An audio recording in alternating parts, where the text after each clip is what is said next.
Bien le bonjour, messieurs, dames. Dans cette vidéo, je vous parlerai de l'oreille et des sens qui s'y rattachent, c'est-à-dire l'ouïe et l'équilibre, et ce de manière express. Donc, on est parti. Ce que l'on appelle l'oreille habituellement, c'est en fait l'oreille externe, que l'on appelle plus en détail en réalité le pavillon. On peut également l'appeler l'auricule. L'auricule, d'ailleurs, ça fait penser à l'auriculaire. Auriculaire a été nommé en l'honneur du fait qu'on pouvait le mettre dans l'oreille. Histoire vraie. Donc, ce qu'on appelle habituellement l'oreille, en réalité, c'est le pavillon. Le pavillon, c'est un peu comme une soucoupe. Son rôle, c'est d'aller maximiser, donc aller chercher au maximum les ondes sonores et évidemment les envoyer au bon endroit, c'est-à-dire les concentrer vers le conduit auditif externe. Donc juste ici, on a donc le conduit auditif externe.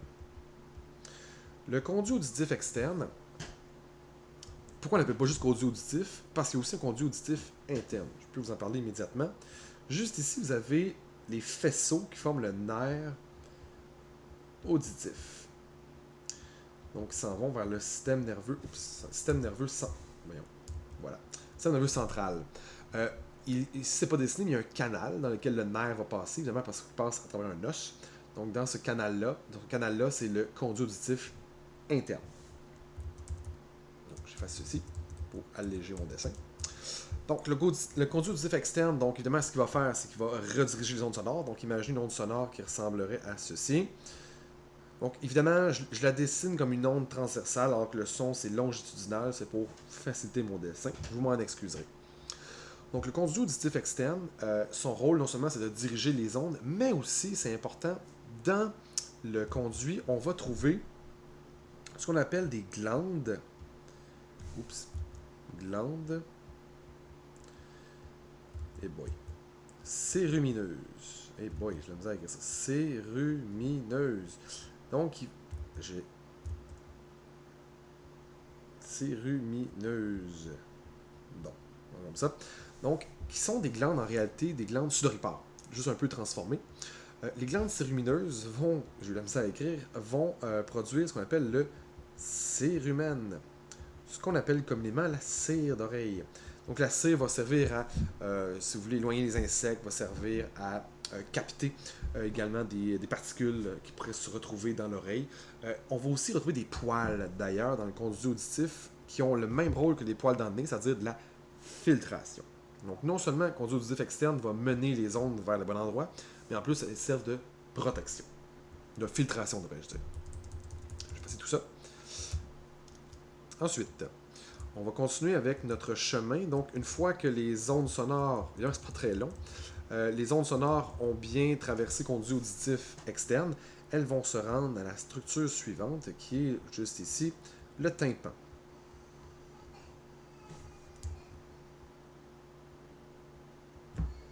Le tympan, c'est un peu comme une membrane de tambour. En réalité, qu'est-ce qui va se passer lorsque l'onde sonore va frapper le tympan, les ondes sonores, le tympan va se mettre à vibrer. Donc, il peut vibrer de différentes manières. C'est un son qui est très fort, il va vibrer avec une grande amplitude. Un son plus doux, moins fort, il va vibrer avec une moins grande amplitude.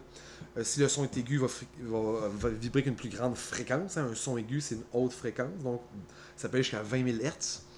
Si c'est un son d'une basse fréquence, un son grave, il va vibrer moins rapidement. Cette vibration-là va être transmise à, ensuite, je vais changer de couleur, 3 osselets, qui sont les plus petits os du corps, c'est-à-dire, on a ici le marteau, que l'on appelle également le... j'ai de la misère avec mon orthographe. Voilà, marteau, qu'on appelle aussi malleus. Ensuite, va transmettre tout ça à l'osselet suivant, qui est l'étrier, pas l'étrier plutôt, mais l'enclume, voilà, l'enclume. Et finalement, le troisième, qui va recevoir toujours les vibrations. Donc, c'est... Oups, changer la couleur. Bon, voilà. C'est l'étrier, qu'on appelle également le stapès. Donc, marteau ou malleus, enclume ou incus, étrier ou stapès. Donc, non seulement ils vont se mettre à vibrer, mais ils vont amplifier donc, ils vont amplifier donc les ondes sonores donc, qui ont été reçues pour s'assurer vraiment qu'il y ait une bonne transmission, pour pas qu'il y ait de perte de transmission qui se fasse jusqu'à la section suivante qui est la cochlée. Donc l'étrier ici qui vibre va frapper dans une petite fenêtre qui est juste ici, qu'on appelle la fenêtre ovale ou la fenêtre du vestibule. C'est quoi le vestibule? C'est le truc jaune juste ici dont je vais vous reparler, c'est pas tellement long. Donc, l'étrier va frapper donc dans la membrane et, bon, mon dessin n'est pas super, mais il va se brancher juste ici sur la partie rose ici qui est la cochlée. Et dans la cochlée, il y a un... Donc ça, c'est la cochlée. C'est ce truc en forme de coquillage, cochlée. Ça, c'est un L. Cochlée. Donc, il y a un liquide donc, dans la cochlée qu'on appelle l'endolymphe. Et lorsque l'étrier va se mettre à frapper dans la fenêtre, ça va mettre en mouvement le liquide, donc qui est l'endolymphe. Donc, il y a des ondes de pression qui vont circuler à l'intérieur de la cochlée. À différents endroits. Si j'étais pour dérouler la cochlée, ça ressemblerait à quelque chose comme ceci. Bon, grosso modo, imaginez que je la déroule. Les sons plus aigus vont être captés dans la première section, les sons moyens dans la section médiane, et les sons plus graves vont être captés juste ici. Donc grave, aigu. Comment ça va fonctionner? Juste ici, dans le centre, juste ici, vous avez un organe qu'on appelle l'organe spiral. Dans l'organe spiral, il y a des cellules ciliées, des cellules qui ressemblent un petit peu à ceci. Encore là, c'est des dessins assez ordinaires que j'ai fait là. Donc, ils ont des cils. Donc, lorsque les ondes de pression vont... Parce qu'il y a du liquide ici, qui est l'endolymphe. Donc, lorsque les ondes de pression vont circuler, des cellules ciliées à différents endroits dans la cochlée vont réagir. Donc, ils ont essayé à bouger donc, en suivant le liquide. Donc, ce qui va se produire, c'est que ça va créer un influx nerveux. Donc, l'influx nerveux qui ensuite qui va être envoyé par le nerf, juste ici, qui est le nerf cochléaire. Le nerf cochléaire qui est une des deux sections du nerf auditif. Donc, ça, c'est pour l'audition, de façon express, bien entendu. Maintenant, allons-y avec... Je vais effacer des trucs. On va y aller maintenant avec l'équilibre. Donc, on continue d'effacer, tu sais. Voilà. Donc, l'équilibre, en fait, c'est une structure qui est juste... En fait, deux structures ici qui sont juste ici en jaune. Je vais prendre mon crayon jaune. Donc, la première, on l'appelle... Oh boy. Voilà. Il reconnaît des formes des fois qu'il ne devrait pas reconnaître. Donc, ça ici, c'est le vestibule.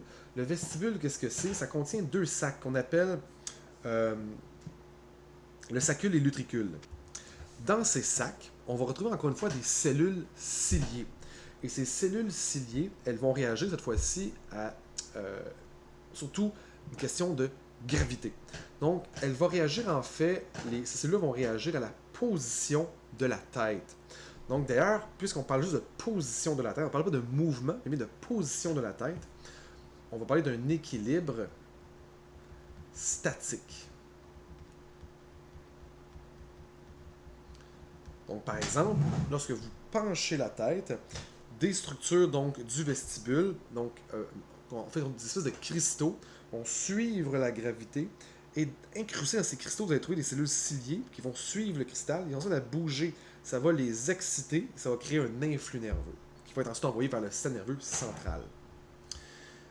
Vous avez aussi ici les canaux semi-circulaires.